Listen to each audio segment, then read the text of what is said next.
먼저 말하는 순간 연 끊기는 5가지 정약용. 긁어 부스럼 만드는 말을 하지 마라.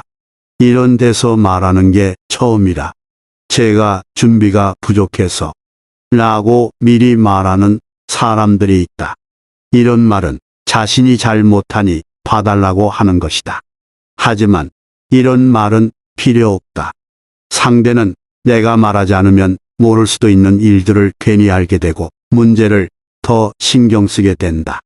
그리고 일을 다 끝낸 후에 사실은 처음이었어요. 중간에 실수했어요. 라고 말하면 상대는 놀라고 칭찬해 준다. 이런 일들은 삶에서 자주 일어난다. 그러니 이런 말은 어떤 상황에서도 하지 마라. 준비를 열심히 했어도 불안하거나 겸손하려고 나의 단점을 먼저 말하는 경우도 있다. 그러나 이런 말은 상대가 나를 부정적으로 보게 만든다. 준비성 없고 능력 없는 사람이라고 생각하게 되고 그 인식을 바꾸기는 어렵다. 내가 잘해도 상대는 처음이라 못하겠지라고 생각하고 작은 실수에도 민감해진다. 이런 말 때문에 상대가 실망하거나 평가가 낮아지기도 한다. 상대와 경쟁하는 상황이라면 상대는 나의 단점을 비난하거나 공격하기도 한다. 그러므로 공적인 자리나 발표하는 자리, 경쟁하는 곳에서는 이런 말을 하지 말고 자신감 있고 대담하게 행동해라. 긁어 부스럼을 만드는 또 다른 말은 내 패를 드러내는 것이다. 협상이나 흥정할 때 내가 생각하는 가격이나 한도를 솔직하게 말하는 경우가 있다.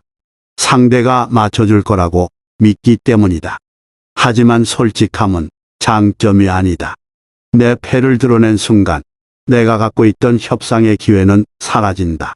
상대는 내가 준비한 계획을 알고 대비할 수 있고 내가 원하는 결과를 얻기는 힘들다. 그러니 내 패를 함부로 말하지 말고 협상의 여지를 남겨둬라. 우리는 살아가면서 긁어 부스럼을 만들지 않기 위해 노력해야 한다. 자신의 미숙함이나 부족한 점을 미리 말하는 것은 오히려 상대에게 나쁜 인상을 준다. 일을 다 끝낸 후에 사실을 말하면 상대는 놀라고 인정해준다. 그렇게 하면 단점을 장점으로 바꿀 수 있다. 남을 비난하는 말을 하지 마라. 아내가 차를 긁었거나 부하 직원이 실수했을 때 운전을 왜 그딴 식으로 해? 너는 그런 것도 제대로 못하냐? 라고 비난하는 사람들이 있다. 이런 사람들은 상대의 잘못만 지적하고 그 상황을 해결하거나 그들과의 관계를 개선하지 못한다. 자녀가 집안을 청소했는데 여기도 닦았어야지. 아내가 음식을 준비했는데 간이 영 별로네. 라고 말하면 상대는 기분이 상한다. 청소나 음식이 자신의 기준에 맞지 않아서 불만스러운 것은 알겠지만 상대의 노력이나 감정을 고려하지 않고 자신의 생각만 표현하는 것은 인간관계에서 좋지 않다. 사랑하는 아내가 해준 음식이라도 흠잡을 것만 찾게 되는 것이다. 왜 이런 말을 하는지 살펴보면 인간은 이익보다 손해에 더 민감하고 더 좋은 것을 바라는 마음이 있기 때문이다. 상대가 열심히 했어도 우리는 손해를 보거나 부족한 부분을 먼저 발견한다. 하지만 이는 내 마음만 우선하는 행동으로 인간관계에서 바람직하지 않다. 우리가 인간관계를 잘하기 위해서는 나보다 먼저 상대를 배려해야 한다. 그릇이 깨졌을 때 상대가 다쳤는지 물어보고 상대의 노력을 인정하고 과정을 칭찬하는 것이 인간관계에서 올바른 태도이다. 이렇게 비난하는 말을 하면 상대는 상처를 받고 의욕을 잃고 싫어하게 된다. 그러면 결국 모두가 손해를 보고 관계가 악화된다. 상황을 지혜롭게 다스리려면 상대의 잘못을 말하고 싶은 마음을 억제하고 상대를 먼저 살펴보고 칭찬하는 말을 해야 한다.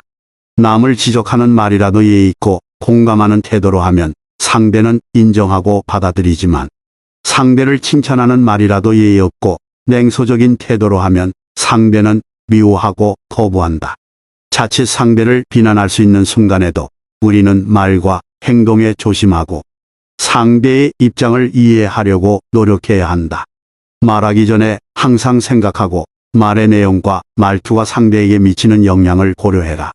문제를 지적하기 전에 상대의 노력이나 성과를 인정하고 상대의 답변을 듣고 상대의 감정을 존중해라. 요청하지 않은 조언은 하지 마라. 상대에게 조언할 것이 많고 상대를 위해 도움이 되고 싶어도 상대가 요청하지 않으면 조언하는 것은 삼가야 한다. 이런 행동은 의도가 좋아도 상대에게 무례하거나 거슬리게 느껴질 수 있다. 또한 다 너를 위해서 하는 말이야 라고 강요하거나 명령하는 것처럼 들릴 수 있다. 이런 태도는 자기 자신이 옳다고 생각하고 내 생각이 무조건 맞다는 오만함에서 나온다. 하지만 이는 틀린 생각이다. 사람은 모든 것에 정답이 있는 것이 아니고 누군가 정답이라고 해도 다른 사람의 입장에서는 오답일 수 있다. 그렇기에 사람과 사람 사이에는 맞고 틀린 것이 명확하지 않다. 내가 살아온 인생과 관점은 한 인간의 삶 중 일부일 뿐이다. 이를 전부로 착각하고 남에게 조언하면 그것은 쓸데없는 훈계나 간섭으로 보인다. 사람들은 나이나 경험에서 차이가 있을 때 요청하지 않은 조언을 하기 쉽다. 자신이 상대보다 더 안다고 생각하거나 그 사람을 바로잡고 싶은 마음이 들기 때문이다. 하지만 이 모든 것은 내가 틀릴 수도 있다.